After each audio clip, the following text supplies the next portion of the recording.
परमेश्वर का वचन भजन संहिता 68 का 6 में कहता है, अनाथ को परमेश्वर घर में बसाता है, वो बंदियों को छुड़ाकर संपन्न करता है। प्रभु के इस वचन पर आशीष हो।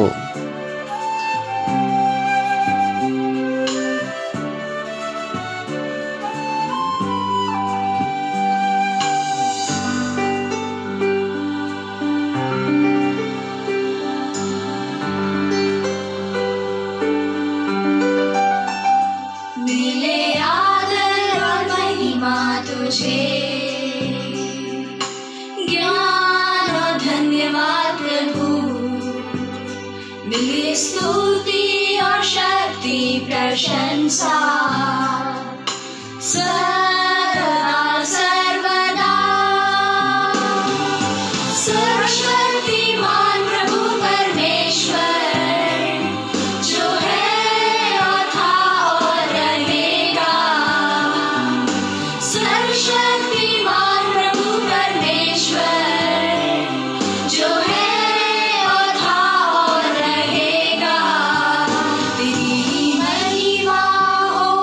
सदा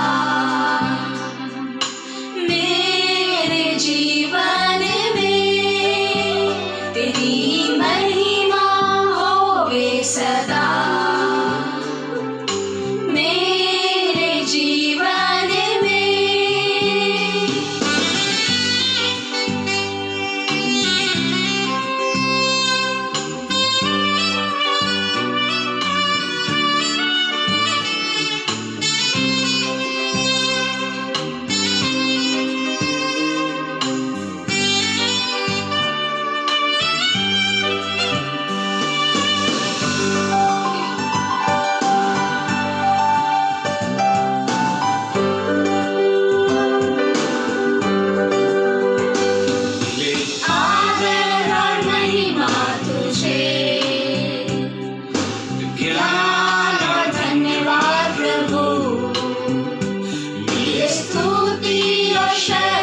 प्रशंसा सदा सर्वदा।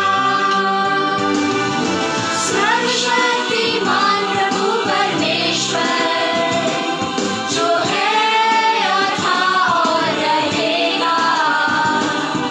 सर्वशक्तिमान प्रभु परमेश्वर जो है और था और रहेगा।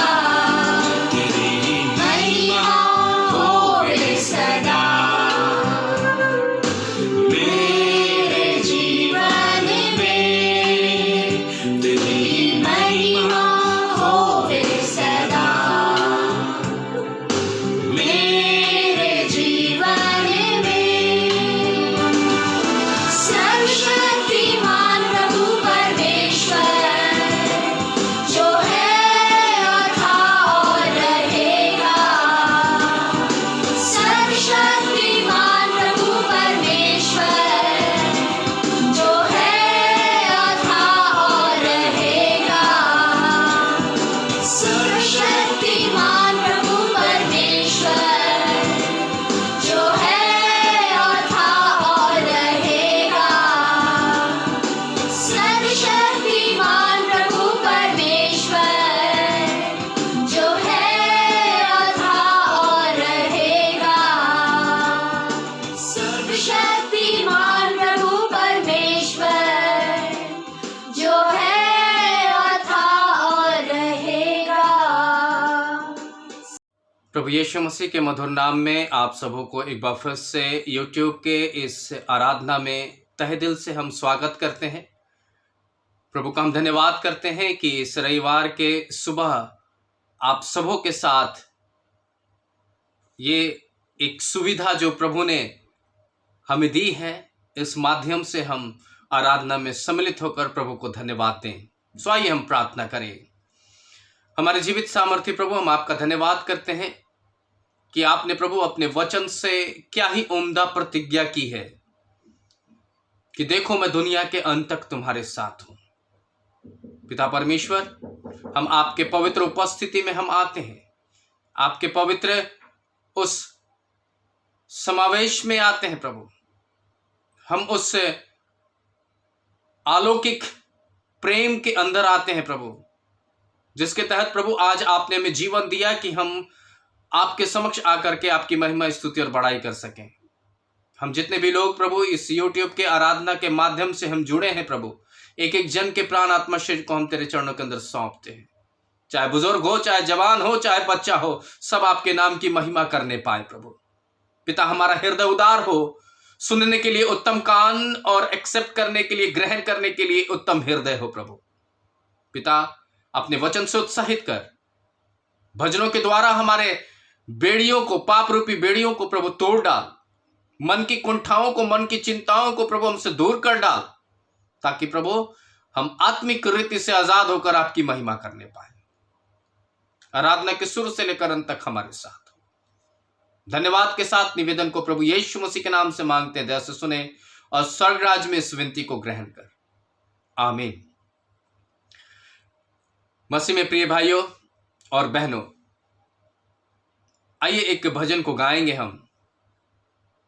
जैसा कि मत्ती किताब उसके 28वें अध्याय और उसके 20वें पद में इस बात का जिक्र भी है कि देखो मैं दुनिया के अंत तक तुम्हारे साथ हूं। आइए आज इसी पद के ऊपर एक भजन को हम लोग गुनगुनाएंगे कि देखो मैं दुनिया के अंत तक तुम्हारे साथ हूं, न डरना कभी, न घबराना तुम, थामा मैं है हाथ, न छोड़ूंगा तुमको। तो आइए इस भजन को गुनगुनाते हुए, भजन को गाते हुए अपनी आत्मिक आजादी को महसूस करें और परमेश्वर की प्रतिज्ञा को महसूस करें।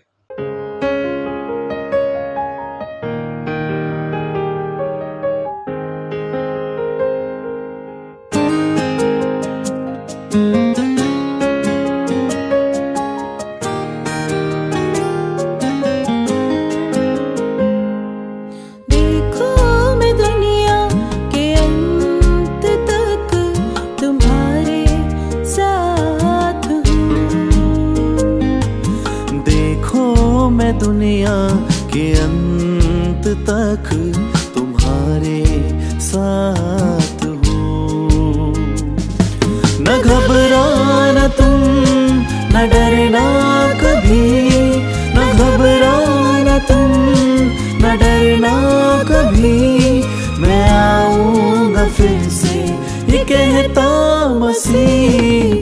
देखो मैं दुनिया के अंत तक तुम्हारे साथ हूँ। देखो मैं दुनिया के अंत तक तुम्हारे साथ हूँ।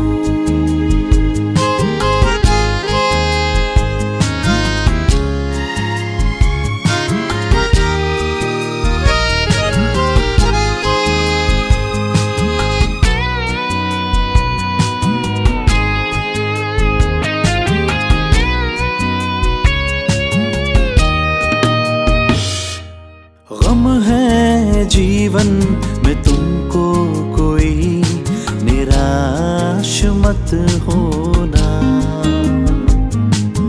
गम है जीवन में तुमको कोई, निराश मत होना। अपनी शांति दिए जाता हूँ, अपनी शांति दिए जाता हूँ, मैं आऊंगा फिर से, ये कहता मसीह। देखो मैं दुनिया के अंत तक तुम्हारे साथ हूँ। देखो मैं दुनिया के अंत तक तुम्हारे साथ हूँ।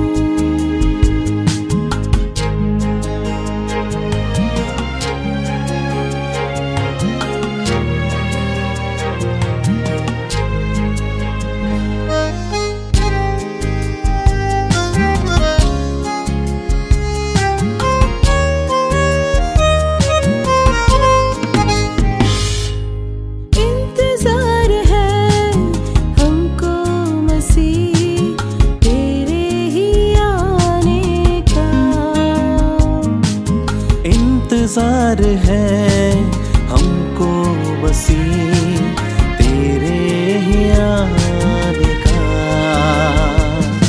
तू आएगा फिर से लिखा है वचन में, तू आएगा फिर से लिखा है वचन में, ले जाने को अपनों को अपने करीब। देखो मैं दुनिया के अंत तक तुम्हारे साथ हूँ। देखो मैं दुनिया के अंत तक तुम्हारे साथ हूँ। न घबराना तुम, न डरना कभी, न घबराना तुम, न डरना कभी। मैं आऊंगा फिर से ये कहता मसीह। देखो मैं दुनिया के अंत तक तुम्हारे साथ हूँ। देखो मैं दुनिया के अंत तक तुम्हारे साथ हूँ, तुम्हारे साथ हूँ, तुम्हारे साथ हूँ। निश्चित मेरे प्यारे भाई और बहनों, मसीह में एक सुंदर इस भजन को जब हमने सुना है, आशा करते हैं कि आप इस गीत के द्वारा, इस भजन के द्वारा आत्मिक उत्साह को प्राप्त किए होंगे।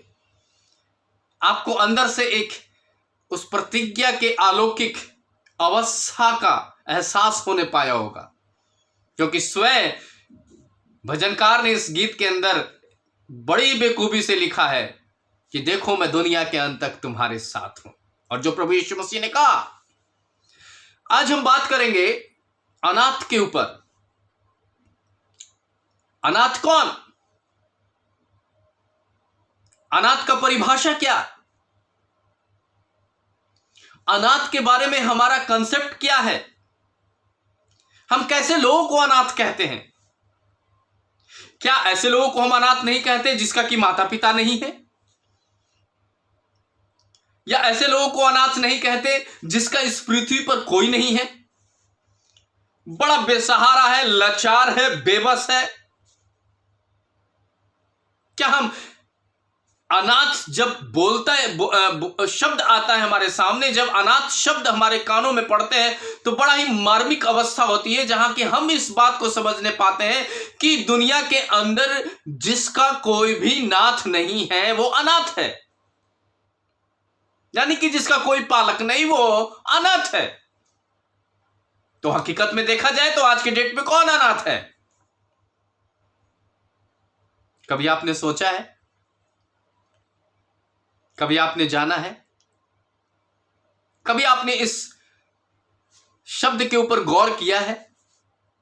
आज मैं प्रभु की आत्मा से आपको अनाथ के विचार को मैं आपके साथ बांटना चाहता हूं।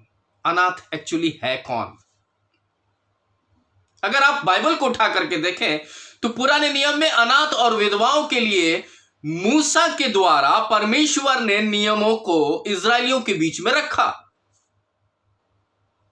और लोग जानते थे कि हमें अनाथों के लिए और विधवाओं के लिए क्या करना है। एक खुला विचार था, एक खुला नियम था जिसको कि पालन करना उन दिनों जरूरी था।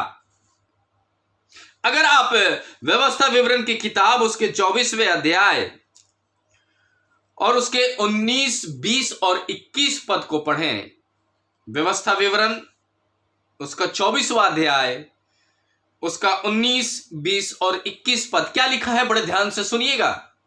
जब तू अपने खेत की फसल काटे, जब तू अपने खेत की फसल को काटे और कोई पूला खेत में भूल जाए, और अगर भूलवश कोई गट्ठर, कोई अनाज का पूला अगर खेत में छूट जाए तो उसे लेने के लिए फिर न जाना। ये नियम दिया गया था। व्यवस्था विवरण के अंदर मूसा के द्वारा परमेश्वर ने जो नियम दिए थे, 10 आज्ञाओं के अलावा जो नियम दिए थे, उनमें से भी उनके अलावा ये ऐसा नियम था जो विधवाओं और अनाथों के लिए रखा गया था। क्या था? अगर तू खेत की कटनी करे और पूले बांधे और अन्न का, अनाज का वो पूला अगर गलती से छूट जाए तो उसको लेने के लिए नहीं जाना। क्यों नहीं लेके जाना? वह किसी परदेसी या अनाथ या विधवा के लिए हो। वो पूला अगर छूट गया है तो वापस मत लेना, क्योंकि वो छूटे हुए पूले को हो सकता है कोई परदेसी ले ले जो कि भूखा हो, जरूरतमंद हो, या कोई अनाथ ले ले जिसका कोई माता पिता नहीं है। वो अपनी उस अनाज के, उस पूले के द्वारा अन्न का जो जरूरत है वो पूरा कर ले, या फिर वो विधवा जिसका संसार में कोई नहीं है, अर्थात जो पति सहयोगी था वो भी नहीं है, ना उसका कोई संतान है, अब वो इस दुनिया में अकेली है, वो उस अन्न के पूले का अधिकारी बन जाए और अपने अनाज की जरूरत को पूरा कर ले। हाँ, कि तेरा परमेश्वर यहोवा तेरे हाथ के सब कामों पर तुझे आशीष दे। अगर तू ऐसा करता है तो परमेश्वर तुझे आशीष देता है। पूले मत लाना, ध्यान से समझिएगा। नियम दिया गया, खेत में छूटे हुए पूले को मत लाना, क्योंकि वो परदेसी की जरूरत को पूरा कर सकता है, या अनाथ की जरूरत को पूरा कर सकता है, या विधवा की जरूरत को पूरा कर सकता है। ये नियम दिए गए थे। अब आगे क्या होता है? जब तू अपने जैतून वृक्ष को झाड़े तो उसकी डालियों को दूसरी बार मत झाड़ना। जब तू जैतून के वृक्ष को, जैतून का तेल मालूम है आपको? जैतून के तेल के बारे में बहुत बार वर्णन बाइबल के अंदर किया गया है। ये अभिषिक्त तेल था जिसके बारे में वर्णन किया गया है। लिखा है कि जब एक बार झाड़ दे तो दूसरा बार मत झाड़ना। क्यों नहीं झाड़ना? वह परदेसी, अनाथ और विधवा के लिए रह जाए। वो अनाथ, विधवा और परदेसी के लिए रह जाए जो अपने जरूरत को उस जैतून के फल के द्वारा पूरा कर सकता हो। हाँ, आगे। जब तू अपनी दाख की बारी से अंगूर तोड़े हालेलुया। जब तू अपने बाग के या अपने बागीचे के या अपने दाग की बारी में से, अंगूर की दाग की बारी में से जब तू अंगूर को तोड़े तो दूसरी बार वहां फल तोड़ने ना जाना। तब दूसरी बार वहां फल तोड़ने मत जाना। क्यों नहीं जाना?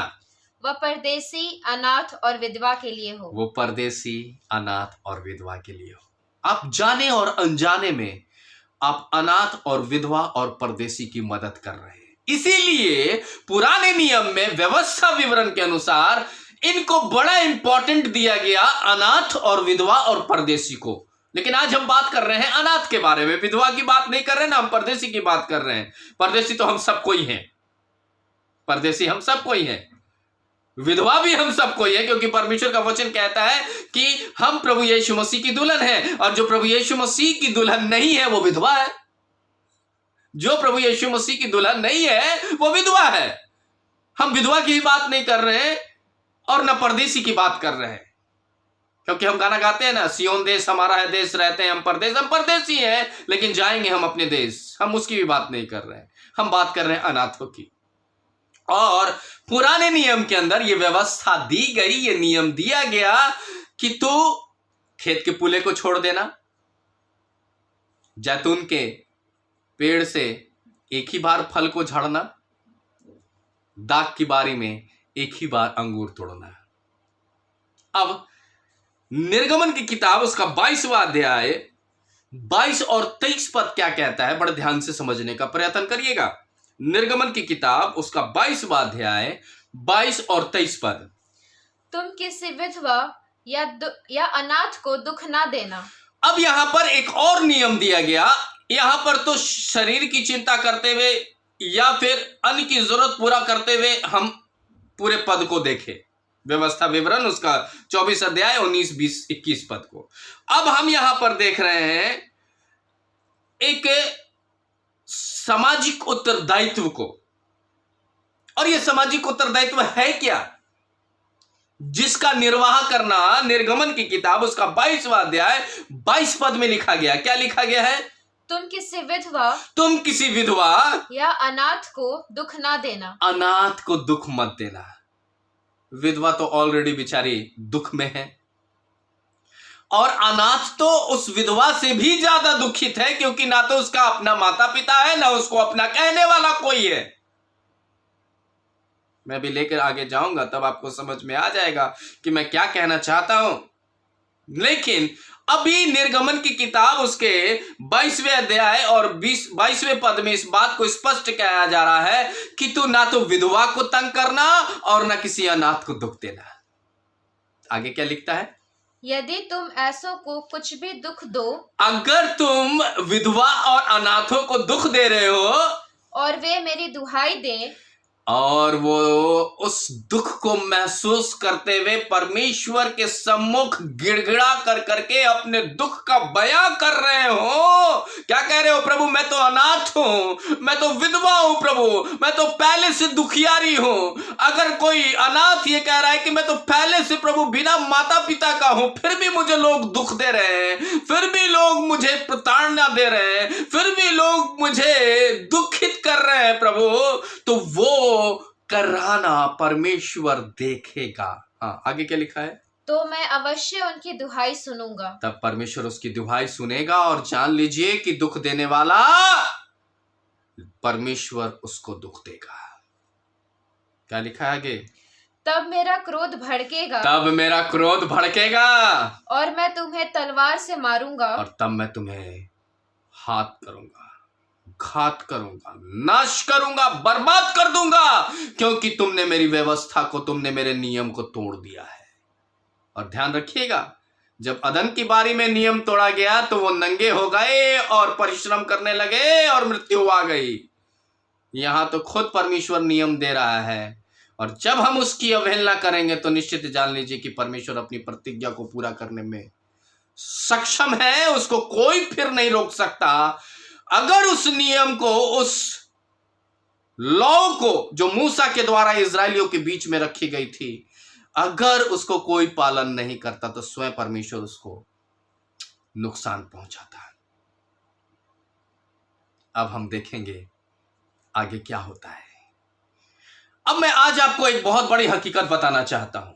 यह तो पुराना नियम से कुछ ऐसी घटना थी जिसको कि हम अनाथ, विधवा और परदेसी के बारे में समझ सके, लेकिन आज हम बात कर रहे हैं अनाथ के बारे में। तो बाइबल का जो कंसेप्ट है, बाइबल की जो अवधारणा है, बाइबल का जो वर्णित वक्तव्य है, उसके ऊपर आपका हम ध्यान केंद्रित करते हुए मैं आज आपको बताना चाहता हूं कि अनाथ कौन है।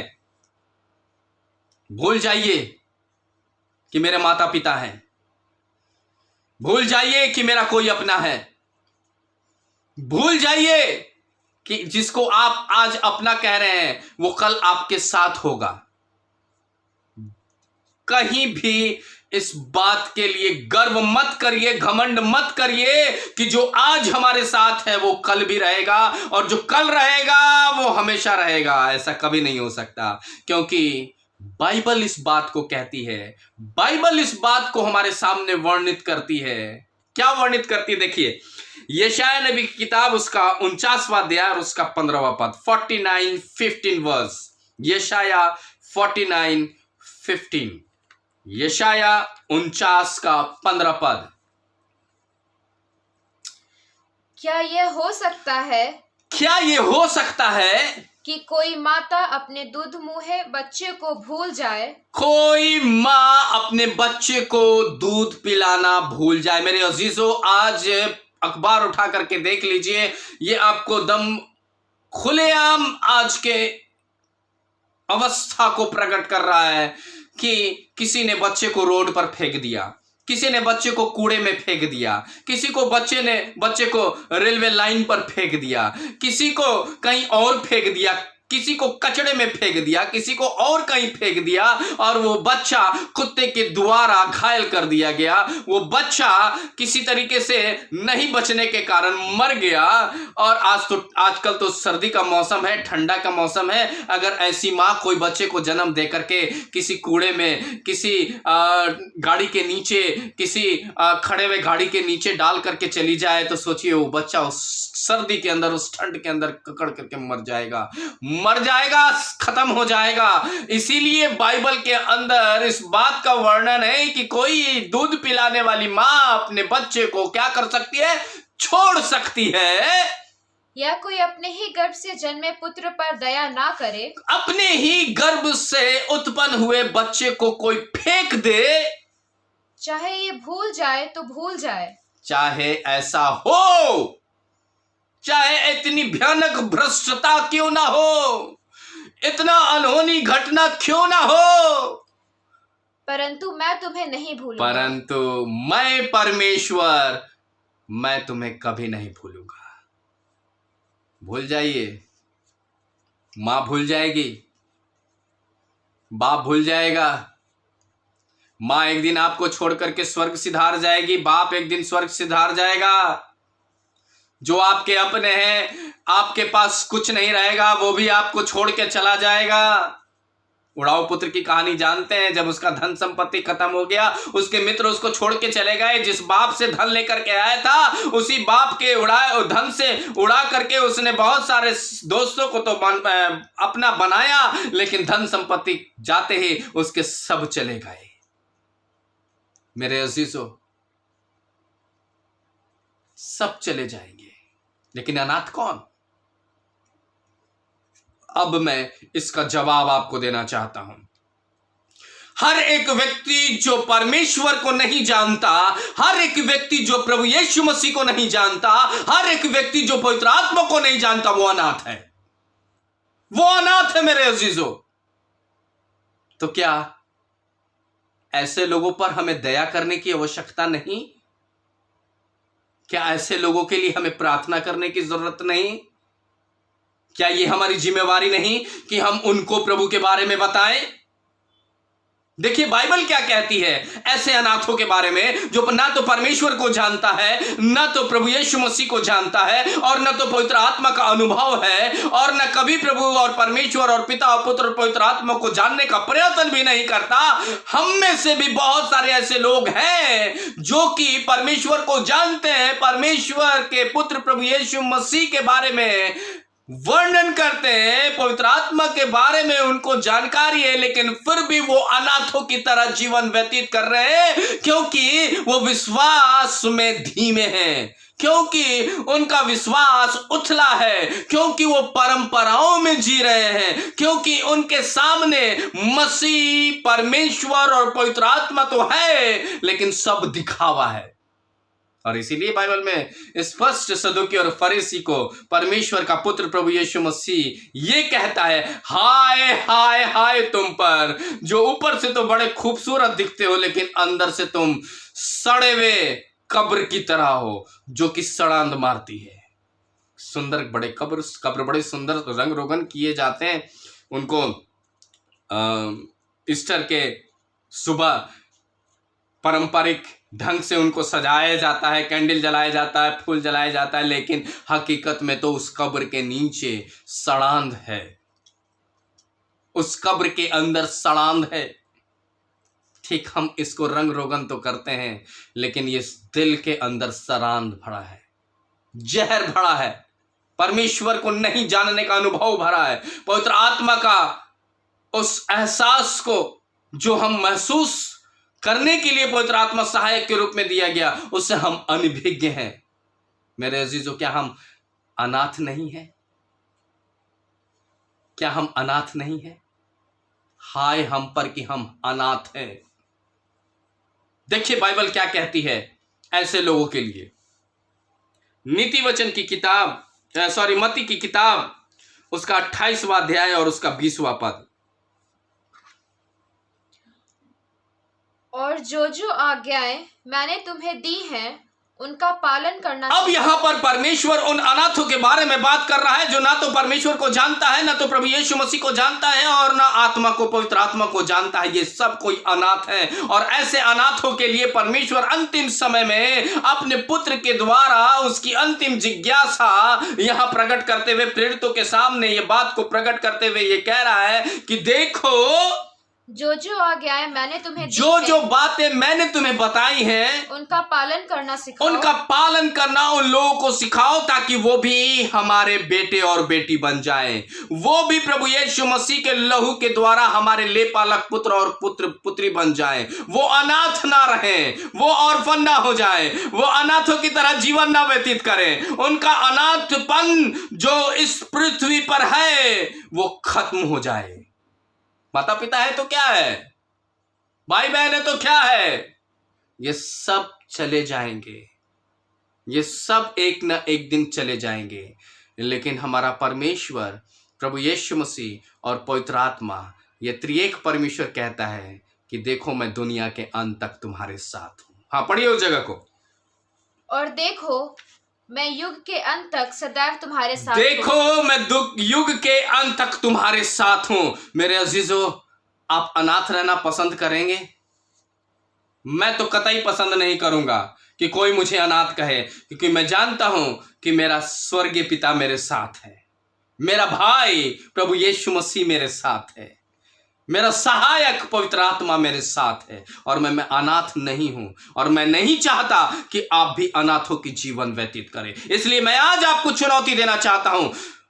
परमेश्वर, पवित्र आत्मा और प्रभु यीशु मसीह को जान करके, अपना करके, ग्रहण कर करके आप अनाथ के इस बड़े ही दाग से दूर हो जाइए और अपना लीजिए परमेश्वर को, ग्रहण कर लीजिए पवित्र आत्मा को, और प्रभु यीशु मसीह को कहिए कि प्रभु मैं आपके साथ संगीवारी सोना चाहता हूं परमेश्वर के राज्य में।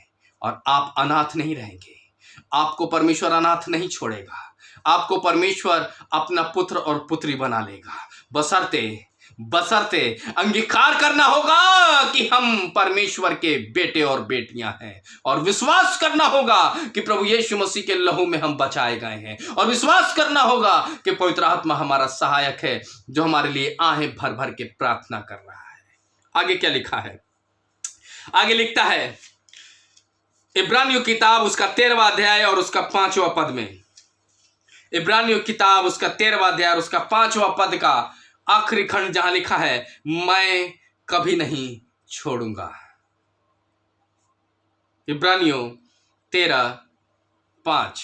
तुम्हारा जीवन धन लोलुपता से मुक्त हो, जो तुम्हारे पास है उसी में संतुष्ट रहो, क्योंकि उसने स्वयं कहा है मैं तुझे कभी ना छोड़ूंगा। प्रभु यीशु मसीह का वचन ये कह रहा है कि मैं तुम्हें कभी नहीं छोड़ूंगा। जब तुम परमेश्वर को और पवित्र आत्मा को और प्रभु यीशु मसीह अर्थात त्रिएक परमेश्वर को जब तुम जान जाते हो और विश्वास कर लेते हो कि प्रभु यीशु मसीह ने हमारे लिए लहू बहाया कि हम उद्धार को प्राप्त करने पाए, अपने पापों से छुटकारा प्राप्त कर लिए, तभी तुम परमेश्वर के पुत्र और पुत्री बन गए। ध्यान रखिएगा मेरे अजीजों, हम अनाथ थे, परमेश्वर के दृष्टि में हम अनाथ थे, प्रभु यीशु मसीह के दृष्टि में हम अनाथ थे, पवित्र आत्मा का सहयोग हमें नहीं मिल रहा था, हम अनाथ थे। और तभी ऐन वक्त पर जब हम अनाथ थे तो प्रभु यीशु मसीह के लहू के द्वारा हमको और आपको परमेश्वर ने लेपालक पुत्र और पुत्री बना लिया। Hallelujah, hallelujah, hallelujah. प्रभु यीशु मसीह के आप बेटे और बेटी उस लहू के द्वारा परमेश्वर के बन गए। आपको परमेश्वर ने चुन लिया,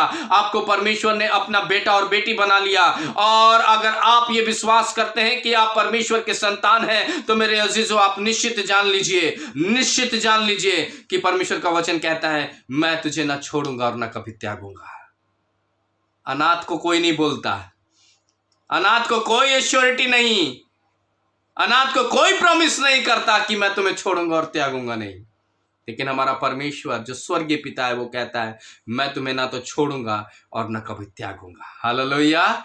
क्या आप अनाथ हैं? मैं फिर से पूछ रहा हूं इस बात को, क्या आप अनाथ हैं? अगर अनाथ हैं तो इस बात को आज इस वचन के द्वारा ग्रहण कर लीजिए कि प्रभु ने आपको अनाथ नहीं बल्कि अपना बेटा और बेटी बनाने के लिए चुन लिया है। विश्वास करिए, आप अनाथ नहीं रहेंगे। आपके माता आपको छोड़ करके, आपका पिता आपको छोड़ करके, आपका भाई बंधु छोड़ करके, आपका चाचा चाची छोड़ करके, आपका रिश्तेदार कुटुंबी छोड़ करके चला जाएगा, आपकी जन्माई हुई मां दूध पिलाना छोड़ करके चली जाएगी, लेकिन हमारा परमेश्वर कभी छोड़ेगा नहीं। बड़ा अच्छा गीत गाया गया है, जैसे माता संभालती है वैसे यीशु संभालेगा। जैसे माता संभालती है वैसे यीशु संभालेगा। सीने से लगाएगा मन चिंता मिट जाएगा। सीने से लगाएगा मन चिंता मिट जाएगा। जैसे माता संभालती है वैसे यीशु संभालेगा। मेरे अजीजों, वही संभालेगा। उसने प्रतिज्ञा किया, ना मैं तुम्हें छोड़ूंगा और ना कभी त्यागूंगा। देखो मैं दुनिया के अंत तक तुम्हारे साथ हूं। एक और वचन को देखेंगे, यूहन्ना किताब उसका 14 अध्याय और उसका 18 पद। यूहन्ना 14 और 18 पद, ये एक प्रमुख प्रतिज्ञा है जो हमारे और आपके लिए दिया गया है। पढ़िएगा, यूहन्ना 14 18। मैं तुम्हें अनाथ न छोड़ूंगा, मैं तुम्हें अनाथ न छोड़ूंगा, मैं तुम्हारे पास आऊंगा। मैं तुम्हारे पास आऊंगा। कोई आए या ना आए, कोई पूछे या ना पूछे, तुम कैसे हो बेटा, तुम कैसी हो मेरी बेटी, तुम कैसे हो इस दुनिया के अंदर, कैसे अपने जीवन को निर्वाह कर रहे हो, किस चीज की जरूरत है, किस चीज की अभिलाषा है, कोई पूछे या ना पूछे, लेकिन मेरा परमेश्वर जब हमको अपना बेटा और बेटी बना लिया है तो वो हमारे पास आएगा, हमारे पास आकर के हमें सीने से लगाएगा, हमारे आंखों के आंसू को पोंछ डालेगा और हमें कहेगा मैं तुम्हें अनाथ न छोड़ूंगा, मैं तुम्हें दुनिया के अंत तक तुम्हें अपने साथ रखूंगा, मैं तुम्हारी जरूरतों को पूरा करूंगा। तुम्हारी माँ तुम्हें भूल जाने दो, लेकिन मैं तुम्हारी माँ बन करके तुम्हारे साथ रहूंगा। प्रभु यीशु मसीह कहेगा मैं तेरा मित्र और तेरा भाई बनकर तेरे साथ रहूंगा। पवित्र आत्मा कहेगा मैं तेरा सहायक बनकर तेरे साथ रहूंगा। Hallelujah, hallelujah.